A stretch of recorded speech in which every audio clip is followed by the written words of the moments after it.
You see, we're following the 10 Commandments of morals and ethics. They all combine with integrity.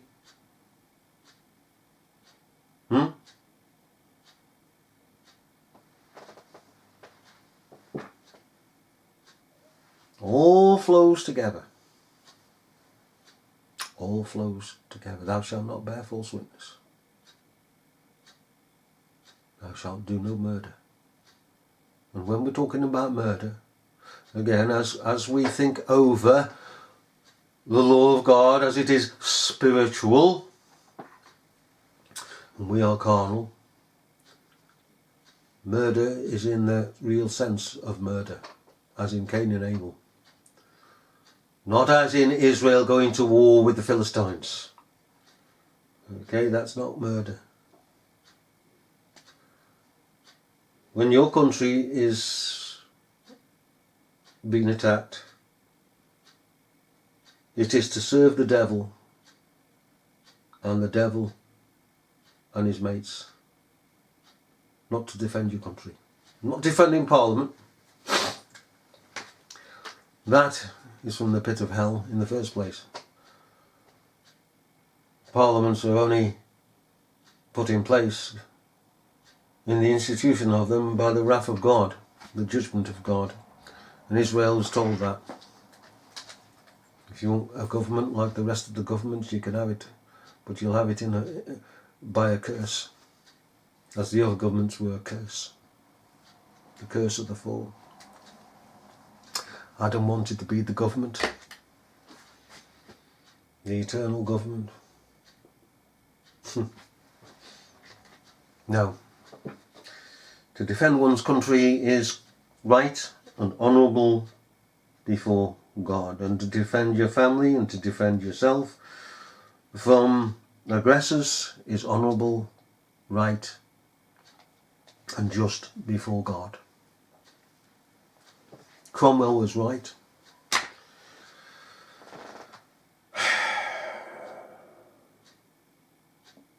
It's for the defence of the honourable. Murder is of the devil. And of course your Arminianism and your pseudo-Protestantism will not make the difference, because it is out. They are out of the way. We need to think over the law and to express the law to others. And I tell you what, the world doesn't like it. Pseudo-Protestantism doesn't like it. Arminianism doesn't like it. And I'll conclude with this. Have you ever thought, when the Arminian comes up and says, "Oh, you're against the law," oh, and they start shouting and bawling and calling us antinomians, and we just, yeah, right, yeah, fine, get on with it. Right, here you're finished.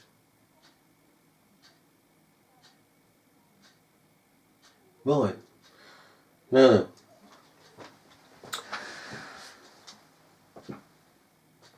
you tell me something how we are saved.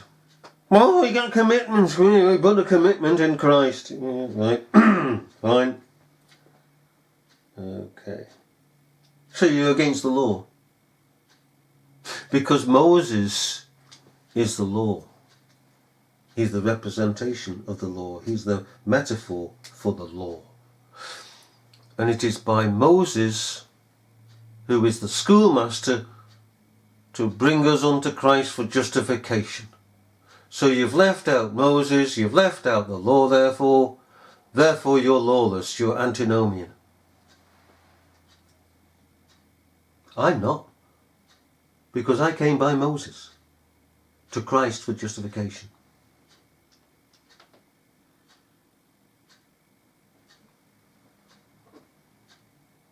Where are you going? Well, he's toddled off. You see how you turn the tables the right way round? It's they that are against the law.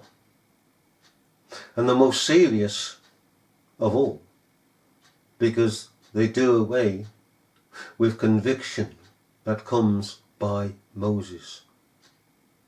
When the law revived, I died. I died.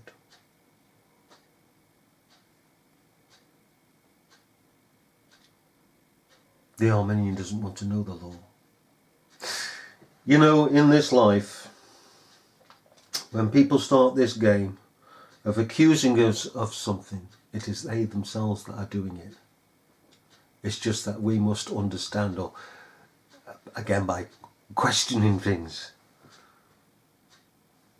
okay, that we begin to learn what's going on. We're digging through the wall. That's what we're doing. Ezekiel was asked to dig through the wall. In other words, to concentrate, to ask questions, to think through things, and to gradually, as he's examining things, is that right? Or is that right? This. He comes to the conclusion that these beggars, these ministers, are not true ministers. They're worshipping gods of their own imagination.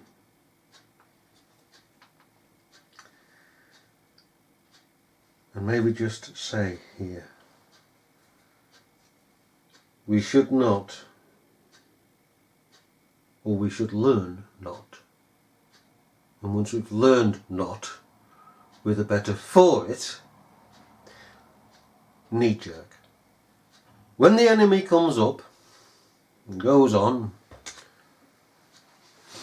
we should have obtained a position, hopefully. Again, get these satellite dishes out on the side of our heads and listen. Tune in, listen. Be calm. Listen. Because what they are saying, if we're listening, we can use against them. We're noting what they're saying. We cannot note what they're saying if we are upset and aggravated and want to leap back at them. No, just sit there and listen to them.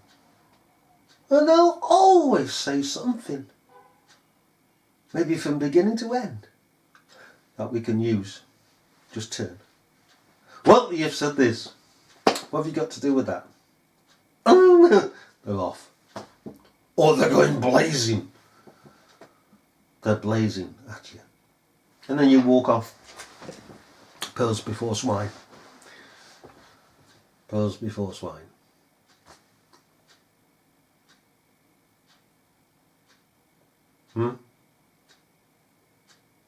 We should always be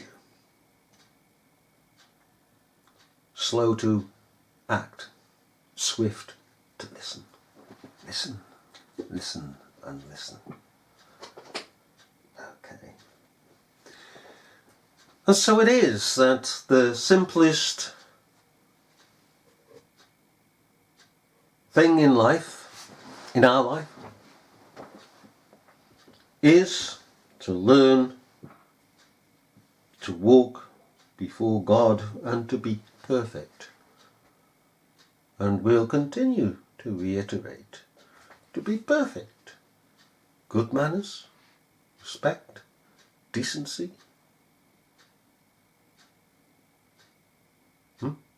charity, humanity, honesty, and so on. All that is good. And always, as soldiers of Jesus Christ, honour God, not like fools. Rectitude does not encompass foolishness. It was foolishness of the wise to be sleeping with the Armenians. The enemy. Because the enemy took down the wise. And the wise were willing to allow the enemy, for the company of the enemy, to take them down, to disarm them, simply for the company. I tell you what, one with God is a majority. I would rather have God than a whole host of all minions. They wouldn't have me, but that's how it stands. You see, at the end of the day, ladies and gentlemen,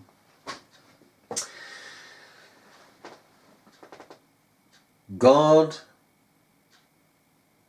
is God. How dare we side and shake hands and pat on the back the enemy of God? We have been created for God, by God, to follow God,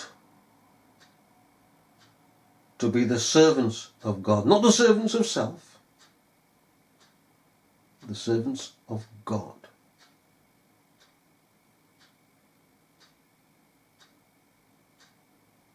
How dare we depart from God to entertain the likes of the satanic Arminians or any other group of people? Yes, we go through life. We work in places where the ungodly are.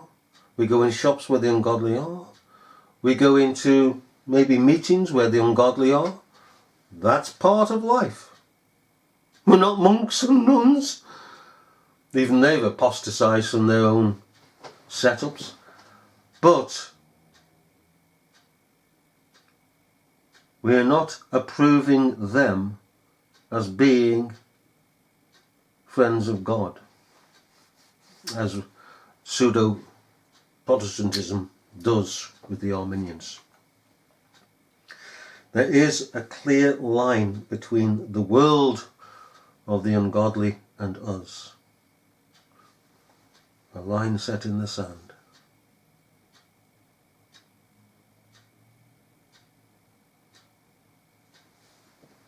Within the sacred, we should not entertain devilish Arminianism, or again, any other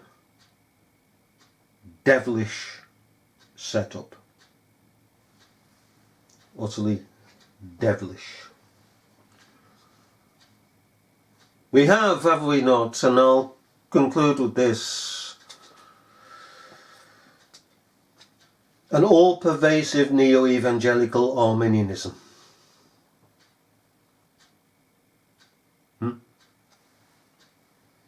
That has its conventions. Oh, come to the convention. You can have tea and sandwiches and fairy cakes.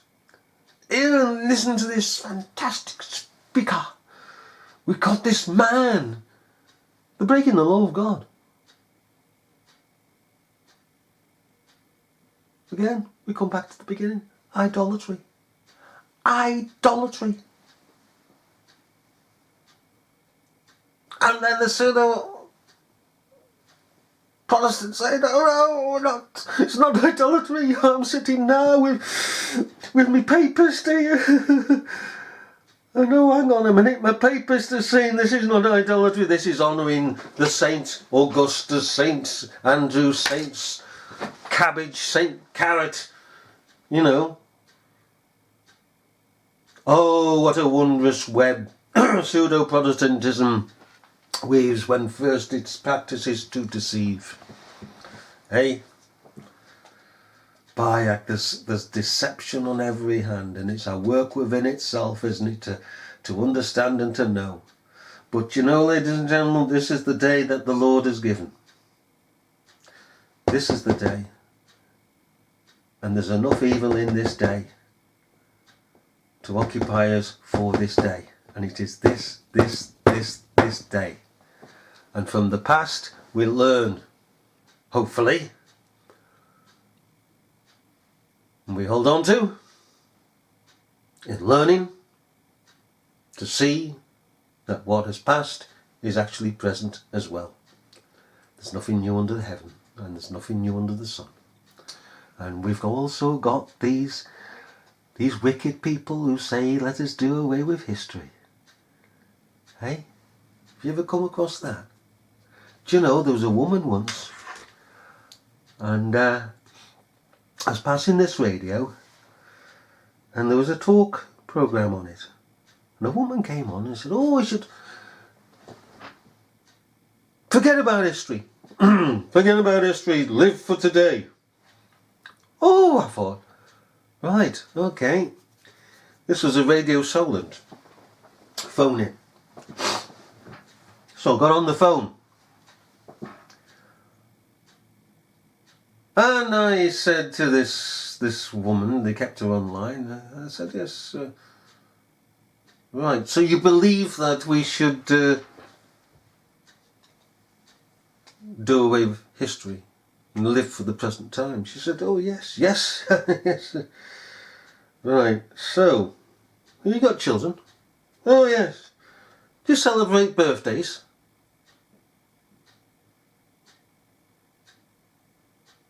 Phone went down. Yeah? Birthdays are history. You're celebrating that which is past. Just put the phone down. There are some wicked people in this world. Do you know what I have just said is history? That's how desperately wicked that woman was. What I have said, even now, has passed into history. You can't do away with history.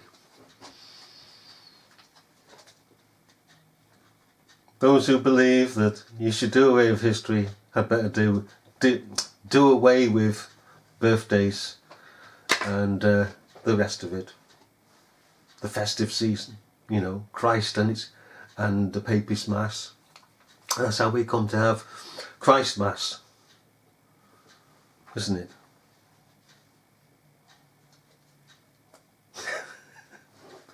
At the winter solstice. But that again, that's another matter. Okay? I'd love to go into that actually, about words. Okay? Love to go into that. But it's our walk must be upright. We must have integrity, and we must live with integrity. And to be able to look people, because of it, in their faces, eyeball to eyeball, and say what is right against what is wrong. And because the seriousness is there, it's impressed upon others, upon their consciences. Nobody can get away from conscience unless they see it with a hot iron. And even then, God can open that conscience, and will open that conscience at a given time. Oh, man seeks to see it through. By going down the pathway of darkness to darkness to darkness and to darkness, to ignore the light of rectitude.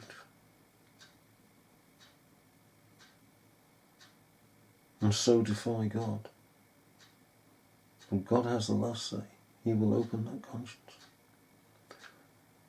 He opened the consciences of those in Israel, didn't he, in Jerusalem.